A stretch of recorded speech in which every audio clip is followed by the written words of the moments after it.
Myself Shubhashish Shah, Assistant Professor of Mathematics of Greater Kolkata College of Engineering and Management, GIS Group. In this video, I will discuss about graph theory, and this is the first video. This is my first video about graph theory, and I will discuss about the basics of graph theory. The subject name is Mathematics 3, subject code is BSc 301, and this is for the students of Computer Science and Information Technology, and the module number is 5. Okay, so this is a completely new subject for the students of this engineer, for the students of engineering.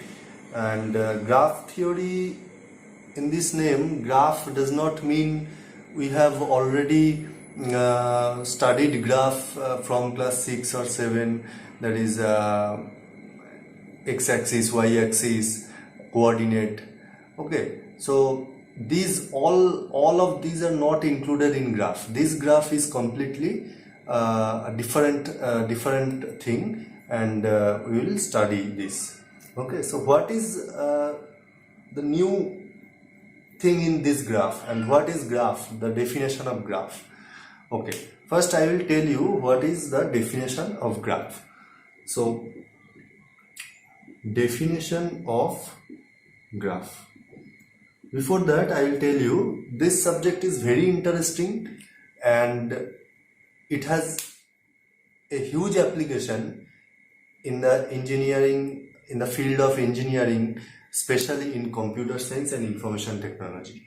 Okay, so it has this subject has a huge application. Okay, so let's start the discussion. So what is the definition of graph? Okay, so a graph is a set of two sets. Simply a graph. Please listen carefully. I will tell you the details. Okay, so first listen the definition. A graph is a set of two sets. Now what are the two sets? One set is called set of vertices and another set is called set of edges. So a graph contains some vertices and edges. Now what are these vertices? Vertices means these dots are called vertex. This is a vertex, this is a vertex, this is a vertex, this is a vertex. Now in a practical life you can use these vertices as a suppose you are drawing a map of a state, then these are the cities. Suppose you are using this graph in networking problem, then this will be the suppose your systems. Okay, so these are called, these dots are called vertices, and if you connect these vertices one to another vertices by some lines, then these lines are called edges. These lines are called edges. Now this is not necessary that these lines should be straight line. This may be a curve. So there is no restriction, and this is not important that this is a straight line or so. Edge is mainly used for connecting two vertices. So this is a graph. That is, a graph contains, I told you, a graph contains some vertices and edges, and formally we tell a graph is a set of two sets. One is the set of vertices and another is the set of edges. So you have to name the vertices, otherwise it will not be complete. V1, V3, V4, V5.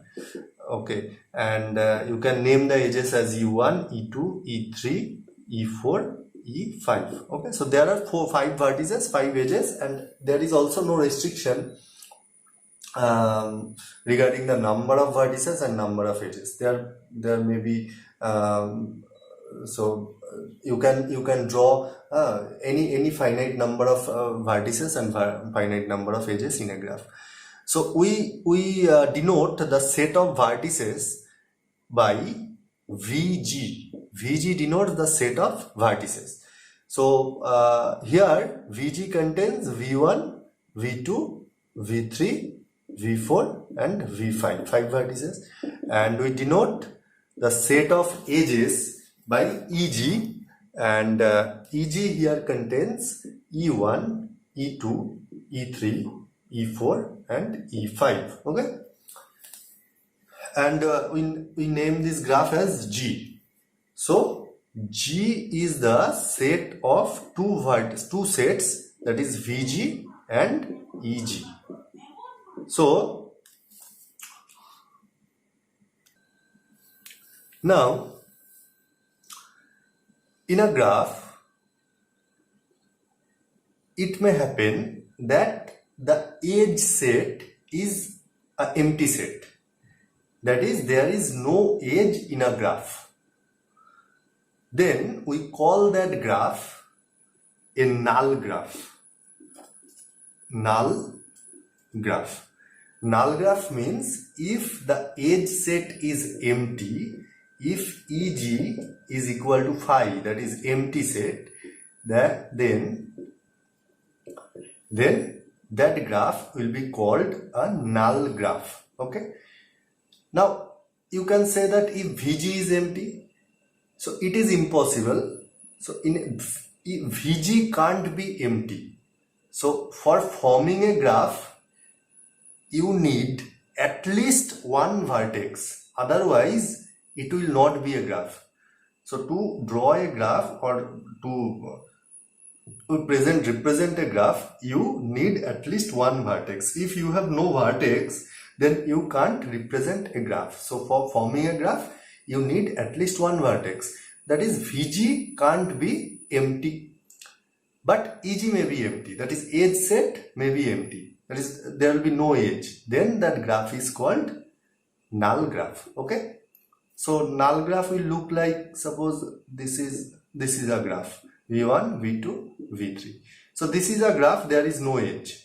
No edge. So edge set is empty. So this is a null graph.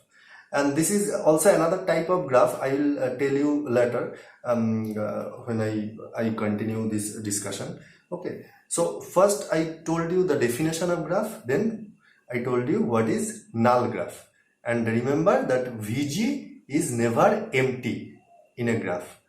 EG may be empty. If EG is empty, then that graph is called null graph. Now, it may happen that in a graph, in between two vertices, there are more than one edges. In this graph, you can see that in between every two vertices, in between not every two vertices, those vertices who are connected, they are connected by only one edge. That is, V1, V2 is connected by one edge, V1, V3 is connected by one edge. It may happen that there are more than one edge between two vertices, like this. So here there are two edges between V1 and V2. Okay. So these type of edges are called parallel edge. So what is parallel edge? If there are more than one edge between two vertices. I am not writing, listen carefully, you can note down when you are watching my video. Parallel edge, what is parallel edge? If there are more than one edge between two vertices, then those edges are called parallel edges. So parallel edges, here parallel does not mean geometrically parallel. Parallel means there will be more than one edge between two vertices. Okay. Now next point, self loop. Self loop. Now what is self loop? Self loop is if there is an edge in a graph whose start vertex and end vertex will be same. Here, okay, I first name this edge without name of the vertices or the edges. Okay, the graph is not correct. Okay, so for representing a graph correctly, you have to name the vertices or edges or both. Okay, and name the graph, whole graph, as like G dash. Okay. So what I was telling, self loop. Now self loop is, okay, before I start self loop, I tell you that you can see that every edge has a start vertex and an end vertex, okay, or has two vertices at its two end. Okay. Now self loop, what is self loop? If an edge has the start vertex and end vertex as same vertex, that is an edge which started from a vertex and ended in that vertex, same vertex, then it is called self loop, like this. Okay, this is suppose E7, this is an edge whose start vertex and end vertex both V2. So this type of edge is called self loop. This type of edge is called self loop. Okay.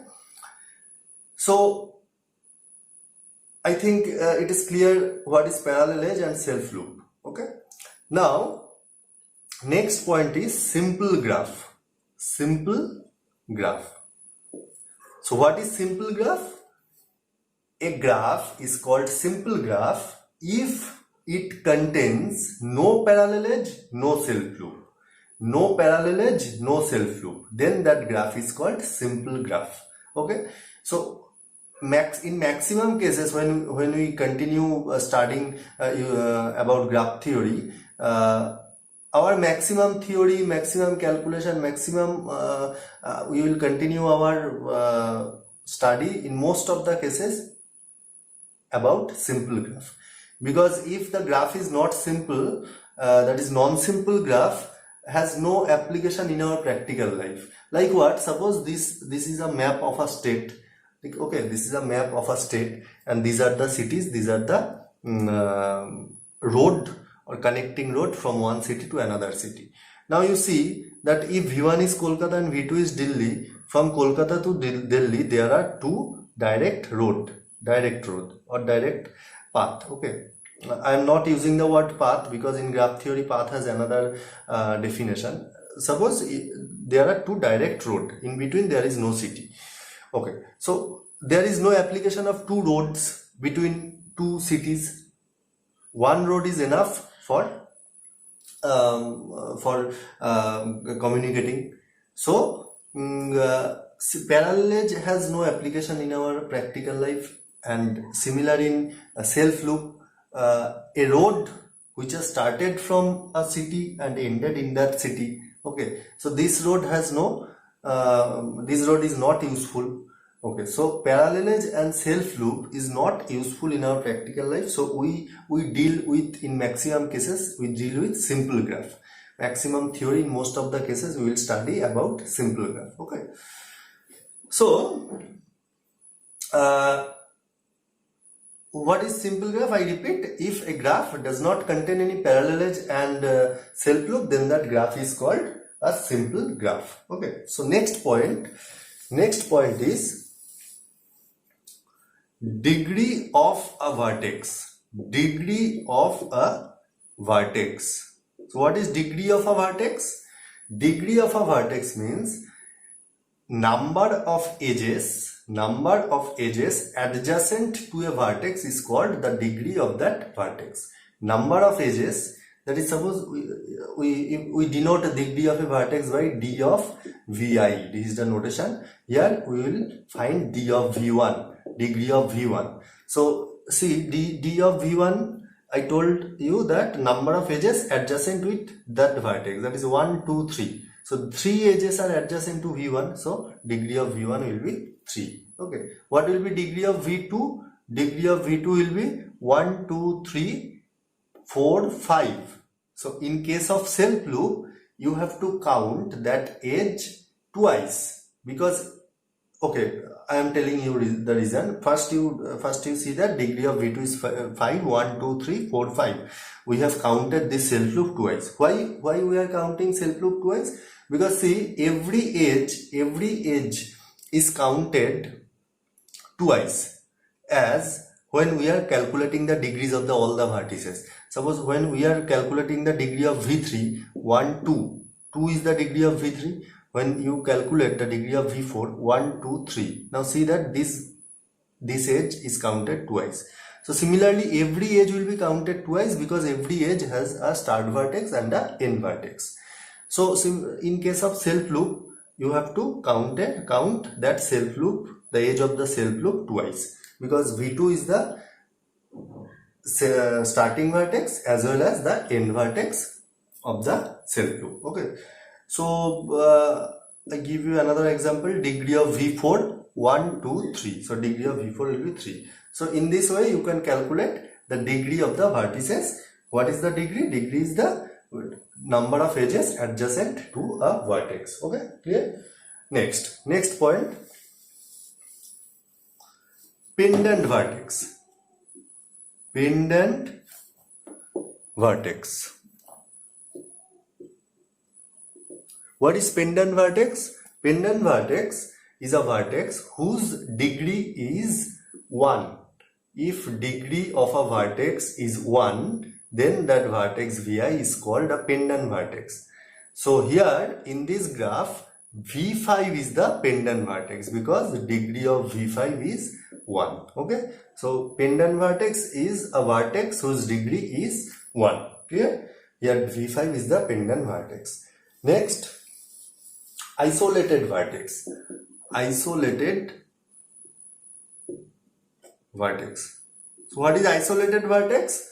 If degree of a vertex is 0, then that vertex is called isolated vertex.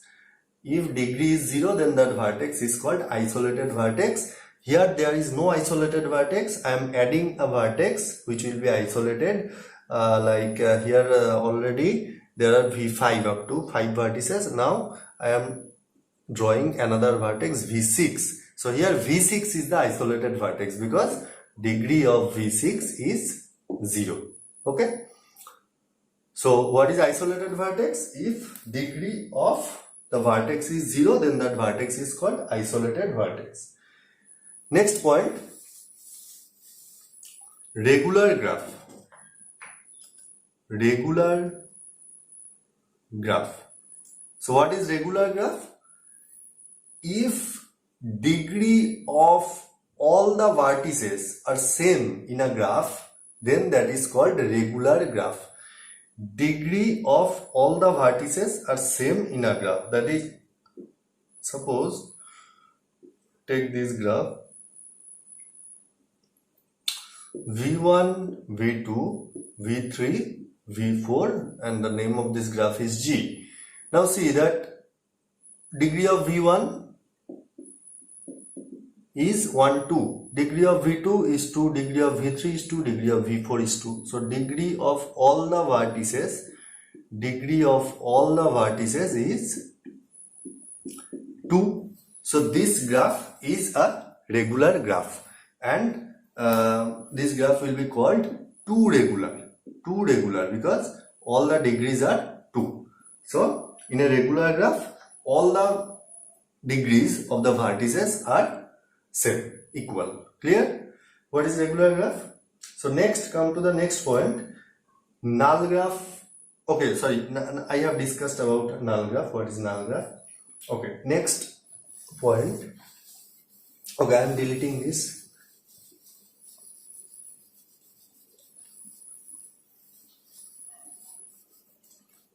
Next point is complete graph. Complete graph. So what is complete graph?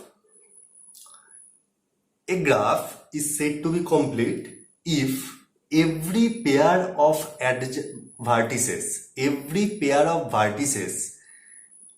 are adjacent to each other. Okay. Now I am giving you an example. Suppose V1, V2, V3, V4, this is G. Now see that in this graph, you choose any pair of vertices like V1, V3, V4, V2, V2, V3. See, every pair of vertices are adjacent to each other. That is, there is an edge between every pair of vertices. There will be an edge between every pair of vertices. then that graph is complete graph. In other way, we can say that there is no other space to draw an edge keeping the graph simple. That is, you can't draw any self loop or parallel edge. If you do not draw self loop and parallel edge, then you see that there is no space or there is no pair of vertices in between which we can draw an edge. So every pair of vertices are adjacent to each other by an edge. Then that graph is complete graph. Okay. So this graph is complete graph. Complete graph is denoted by Kn, where n is the number of vertices. So this is actually K4. That is complete graph with 5 vertices. What will be K3? K3 will be this. This is K3. What will be K5? K5 will be look like this. This is K5. Okay. So these are the examples of complete graph. We will discuss all the properties of these topics I am discussing now: complete graph or regular graph, or graph theory, basics of graph theory. There are many theorems. We will discuss those theorems later. First, I will introduce you about the new topics of the graph, so that you can understand the theorem easily. Okay, so I just discussed about complete graph. I think it is clear to you. Every pair of vertices are adjacent to each other. Now, what is bipartite graph? Next point is bipartite graph. This is very important. What is bipartite? So before discussing about bipartite graph, I'll tell you what is stable set of vertices. Stable set of vertices. So a set of vertices in a graph is called stable. A set of vertices in a graph is called stable if there is no edge between the vertices. That is, every pair of vertices are not adjacent to each other. I am giving you an example. I am now telling about stable set of vertices. Suppose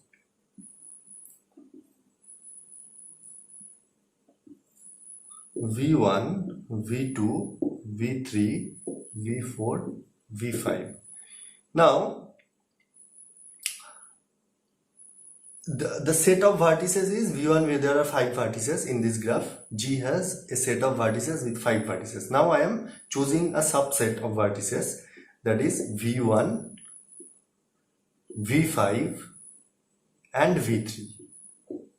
Now see that in this graph there is no edge between V1 and V5, V1 and V3, V3 and V5. That is, no vertices are adjacent to each other.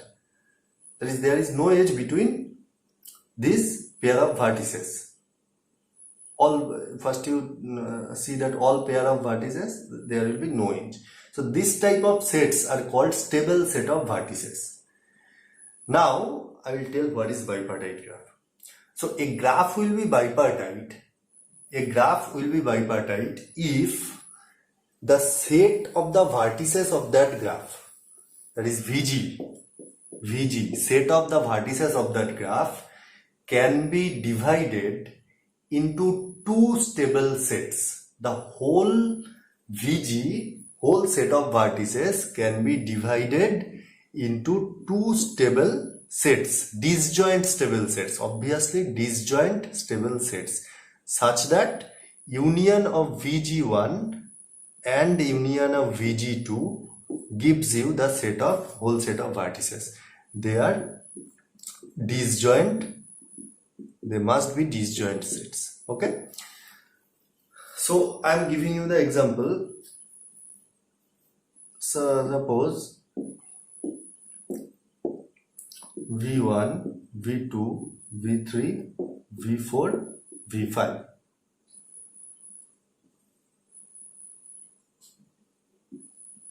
Now see, here in this graph, there are 5 vertices. Now I am dividing the set of vertices in 2 subsets, V1, V2, V3 and V4, V5.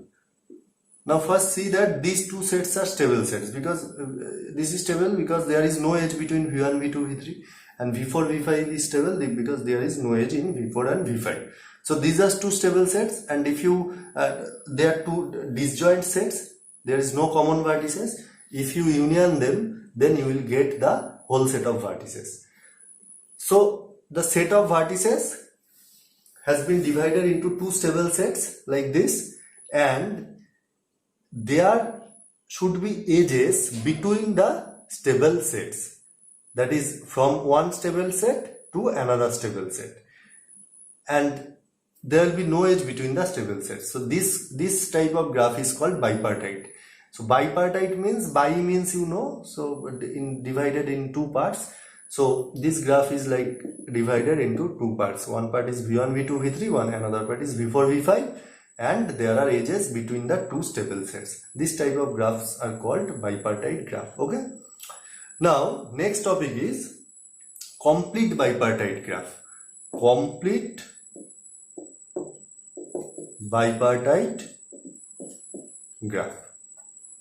So complete bipartite graph, to be a graph is said to be a complete bipartite graph if first the graph must be bipartite and then complete. You know what is complete graph? Definition of complete graph was every pair of vertices will be adjacent to each other.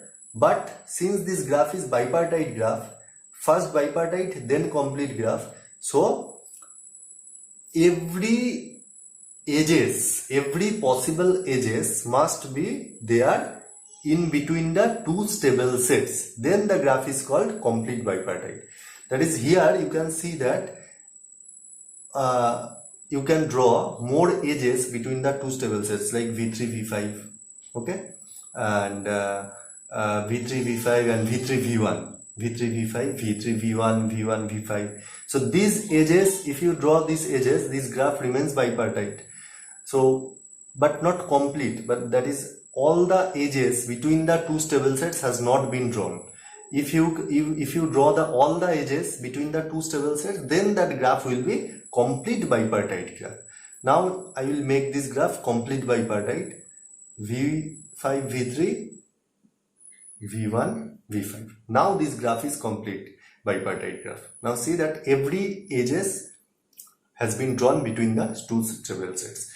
So complete bipartite graph is denoted by Km, N, where M and N are the number of vertices in the 2 stable sets. M and N are the number of vertices in the 2 stable sets. So name of this graph will be K3, 2, because there are 3 vertices in one stable set and 2 vertices in the another stable sets. So K3, 2 is the name of this graph. Okay. So next point is subgraph and supergraph. I will discuss. First I'll remove this. Okay. Subgraph and supergraph. So what is subgraph and what is supergraph? This is almost like a subset. You know what is subset. Now suppose we are considering a graph V1, V2, V3, V4, V5. Name of this graph is G, and we are naming the edges as E1, E2, E3, E4, E5. Okay. Now we will draw. If we want to draw a subgraph of G, then we have to take a subset of the vertex set and a subset of the edge set. That is, if G dashed is a subgraph of G, is a subgraph of G, then vertex set of G dashed will be a subset of vertex set of G, and edge set of G dashed will be a subset of edge set of G. So that is a part of this graph you can draw. Suppose I am drawing a subgraph V1, V2, V3, E1, E2, E3, G dashed. This is a subgraph of G. I have taken this part.